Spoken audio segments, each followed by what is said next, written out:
O melhor site da internet para você comprar seus gift cards e as principais moedas digitais de games online é no nosso parceiro Moedas. Acesse o site pelo meu link que está na descrição.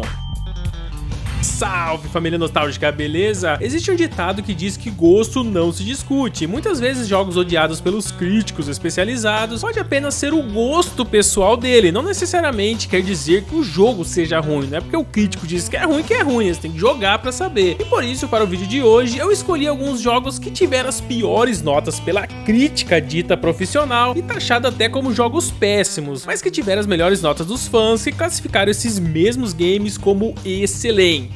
Quem será que tá certo, a mídia profissional ou os fãs? Assista esse vídeo até o final e diga sua opinião. Esse é o Nostalgia dos Games e bora pro vídeo.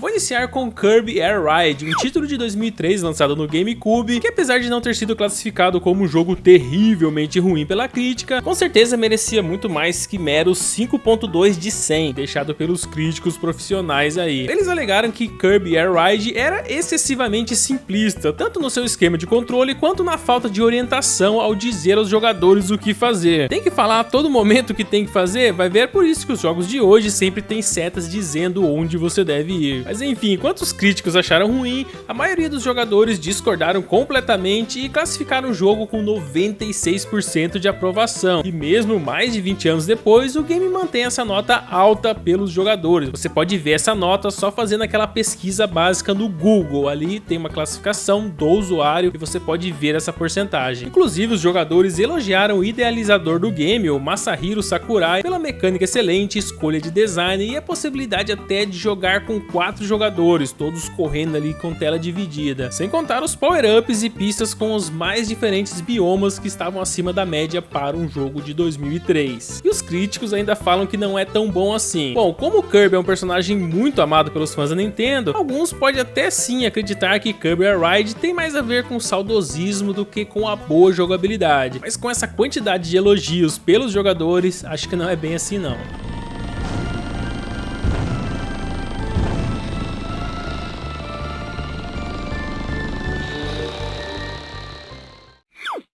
Mudando agora para um jogo mais agitado e com humor peculiar, eu escolhi Postal 2 para essa lista, que recebeu pontuação 50 de 100 pelos críticos, eles não gostaram nada. Por outro lado, os jogadores classificaram o game com 81 de 100. Não chega a ser o jogo do século com essa pontuação dos fãs, mas tem um público bem fiel que gosta daquele humor diferenciado que envolve desde fazer xixi nas pessoas ou até enfiar um gato na ponta de uma arma e usar como silenciador, para você ter ideia aí do nível do humor desse game. E é justamente por isso, né? Os jogadores adoraram Postal 2 por seu humor negro, variedade de armas e o grau selvagem de liberdade. E essa liberdade até rendeu por um certo tempo a nota 10 de 10 na Steam, contrariando totalmente a classificação oficial da mídia. Pelo visto, os críticos oficiais não viram a alegria no caos e chamaram esse game de ofensivo, grosseiro e quebrado. Vai ver, eles não entenderam o game, né? É um outro grande exemplo da diferença gritante do gosto de certos críticos profissionais e o público em geral.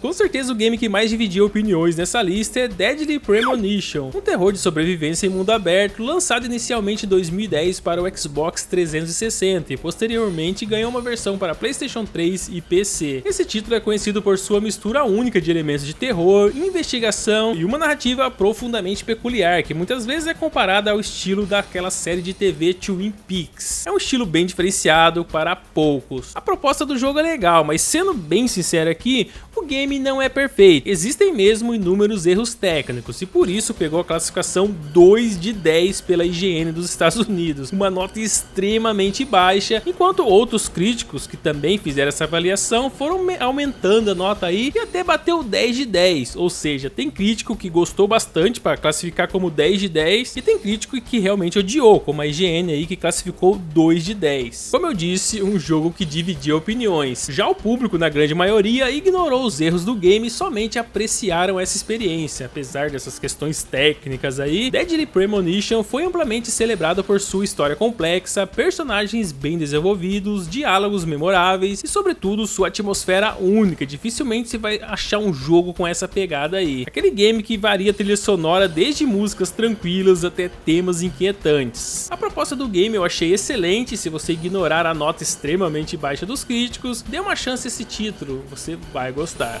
Cover your mouth.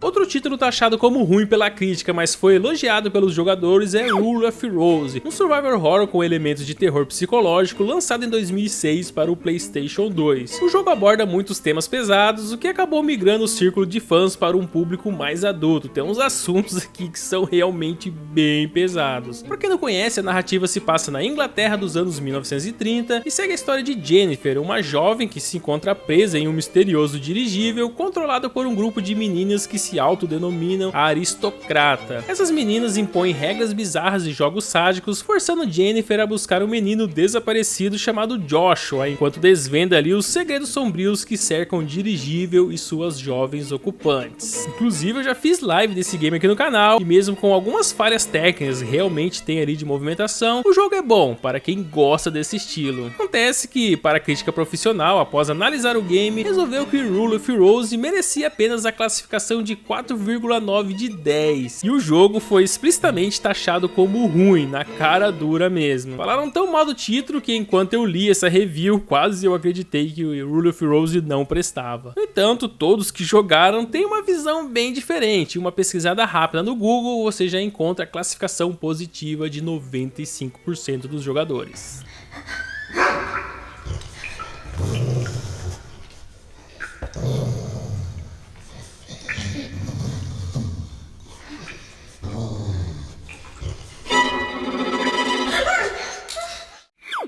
Desde os primeiros Pokémons lançados lá no Game Boy, nós jogadores já sabemos o que esperar. Além de muitas batalhas épicas, tem conteúdo que será reutilizado de jogos anteriores. Isso sempre acontece. Pokémon é Pokémon, né? Sempre vai ter um grupo seleto que vai gostar. No entanto, a crítica profissional não teve toda essa tolerância ao analisar Pokémon Mystery Dungeon e classificou o game com míseros 49 de 100, criticando e chamando a jogabilidade de preguiçosa e desatualizada. E ainda disseram que apresentava visuais inexpressivos, chegando ao ponto de chamá-lo de roubo devido ao jogo realojar o conteúdo de jogos anteriores. Isso acontece em todo Pokémon, mas nesse jogo específico chamaram até de roubo. Claro que os jogadores, por outro lado, adoraram o game, classificaram ele com um enredo envolvente, trilha sonora impressionante e personagens memoráveis. Todos esses elogios renderam a porcentagem positiva de 97%. Pra você ter ideia, o tempo passou e Pokémon Mystery Dungeon acumulou um grupo fiel de fãs e hoje é considerado um clássico cult.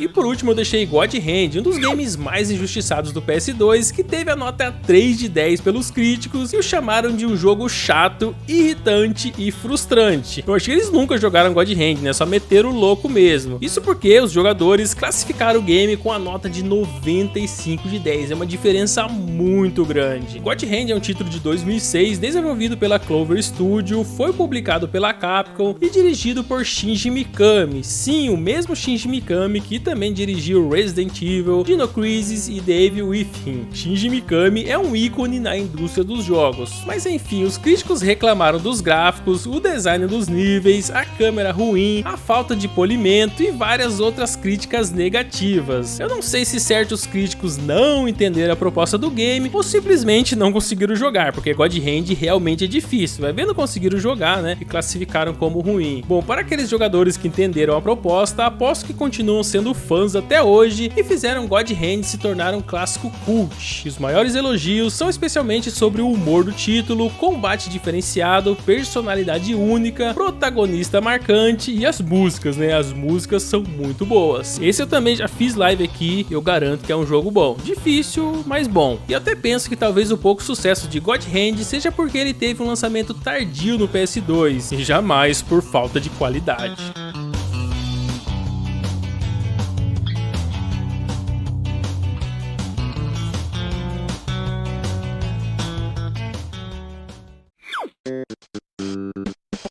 É isso aí, família, não é porque você não gosta de um estilo de jogo que o título é ruim. Muitas vezes são apenas pontos de vista diferentes ou você realmente não entendeu o jogo. Em todo caso, a crítica denominada profissional serve apenas como um guia do jogo. O veredito final, se é bom ou ruim, é do jogador, você precisa jogar para saber. E assim como nos games, deixe seu veredito aqui no Nostalgia dos Games, deixando o like e se inscrevendo se gostou desse conteúdo. Aqui tem vídeos sempre às 6 da tarde. E se você quiser me ajudar ainda mais, acesse o Moedas e compre seus gift cards por lá, é o primeiro link na descrição. Mas por hoje é só, eu vou ficando por aqui e até a próxima. Fui!